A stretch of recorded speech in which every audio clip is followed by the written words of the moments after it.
I mean, it's the last league game going into the break when we much needed to win, especially we lost a couple close ones we needed early on in the year, beginning of the year, and then just get skating out with the win here, which is big, especially on our home court, which is nice. A lot of new faces with this team. How do you feel, this first segment of the season, you guys are starting to kind of get used to playing with each other a little bit? Yeah, definitely. I mean, we can just tell we're just starting to gel way more offensive and defensively. And, I mean, just people making plays, putting trust in each other. I mean, then, I trust everyone there. They can make a play. Everyone can make a play. So you go out there and just do it, What was the plan tonight? Obviously, I know the second half kind of came back with you guys in the first half, had the ball moving, and you and KJ really kind of had things going for a while. Yeah, on offensive end, just kind of move it in and out, which we did for the most part. And then the defense was just trying to get in stops and limit their threes, open threes, the penetrating pitch. They got to us at the second half there, get them out. But, I mean, this league's crazy, so we'll take a win we can get, yeah. Another one Monday night at St. Rose. I know it's a league opponent, but a non-league game.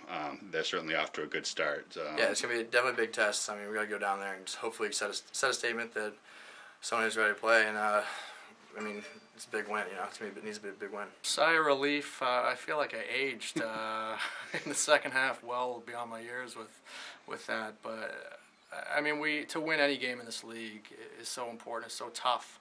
And just thrilled that we got the win, and we were able to still make a couple plays, and obviously some huge free throws from Michael Bowen at the end to knock both of those down to seal the win. But a great team win, obviously some little things that through the course of the game, especially in the second half, where we did have a big lead that got cut very tight and tied late. That we need to watch some film, to break down, to figure it out, and to get better at. But regardless, it's a win, and that's the most important thing. That's what we went into to hopefully get done today, was to win, and we did that. So very thrilled to have another win to our belt, to our record, and we just keep moving forward. The first third, I guess, the league schedules thirds here, and this is caps that first third of the season. What do you kind of see from your team here, especially this week with two big home wins? Yeah, before we started this week with Southern New Hampshire, we hadn't been at home that much with our schedule. We were on the road quite a bit, but hadn't won a home game. And we went through this week, two really big wins: Southern New Hampshire this past Wednesday and Bentley today. And I think, what am I learning about this team? We've got a lot of toughness and a lot of fight and grit inside of us that is starting to show, and that's what you need in this league to win and to continue to just improve and grow and win down the stretch in this league. You got to have those types of things, and I've seen a lot of that in this group.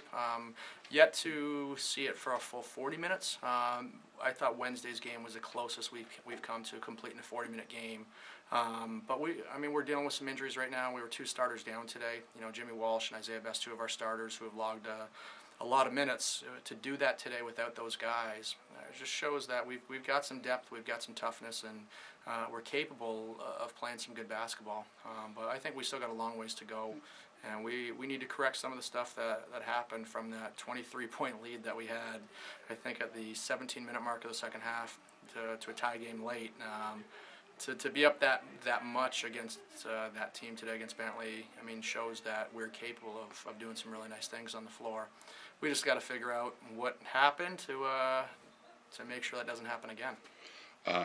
Ryan and KJ Lee seem to be, especially this week, these two games, two guys that are really kind of playing well off of each other, kind of an inside-outside combination, or whatever you want to call it.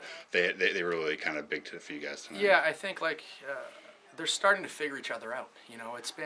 They've only played basketball together for 3 months, with KJ being new as a junior, but transfer in, and so they're starting to learn more about each other's games and each other's strengths and how they play off of each other. And I'm learning more, obviously, how they play together and spacing on the floor, and especially with KJ, just different areas where we can keep putting them in to be aggressive and to be effective out there. Both of them have led us this week, obviously, with the points they're scoring. But I think it doesn't take just two. It's not just two guys. It's the 5 guys on the floor, it's guys on the bench that have allowed us to win this week and allowed us to win today. It was an all-around team effort. And you look at Michael Bowen, who hasn't played since opening weekend. Michael went out after game 2 this season with a foot injury and has missed the last 3-4 weeks. and we get him back his first game today. He plays 20 minutes, I think he had 6 points and 2 free throws to seal the game and win it right at the end, with like 1.2 on the clock. So it's an all-around team win. I really like the fact that this group is a team. We talk a lot about we before me. So as much as Ryan and KJ have been fantastic, it's the group. It's the group growing and continuing to work together. So often in this game, it's always who's that third guy that kind of comes up and has a big game. Like you said, KJ and Ryan certainly kind of seem to be those 1-2 punch, but tonight it was Will Morton, that third guy. The other day it was Joel. Just kind of talk about Will and another first-year guy, freshman who's learning on the fly. Yeah, learning on the fly is the best way to put it. Brandon Tweed, another freshman that played a lot of minutes. Dan Largy, we're playing 3 freshmen a lot of minutes right now, and learning on the fly is a great way to put it. But Will, he's very confident. He knows he can score the ball, and obviously he shoots it really well. So that's one of his advantages, and things that we do with KJ and with Ryan, depending on where they have the basketball, spotting Will up in certain areas. And he's learning how to play off of those guys. He's learning to play with KJ's penetration into the paint, and obviously with Logan, the ball when we put the ball into the post for him. But Will's been, his size, he's 6'6", 6'7", shoots it. He can put it on the floor. He rebounds the ball. He's got a lot of length defensively. Is learning to defend at this level. But I think he was at 16 points, 9 rebounds tonight. To get that from a freshman who played 36 minutes in a monster NE10 game, you just couldn't be happier for him. And he's given us a big, big boost. And the neat thing with his numbers, he's still got a lot of room to grow and continue to develop and get better as a player. And I think the sky's the limit for him, and obviously for our other 2 freshmen, Brandon Twitty and Dan Largy. Day off tomorrow, then St. Rose is a team that's on the other. You're going to be a non-league game on Monday, but they've certainly after a decent start in the Southwest Division. A day off for some people, but we'll be here practicing. We play Monday, so we'll be back on the practice floor tomorrow.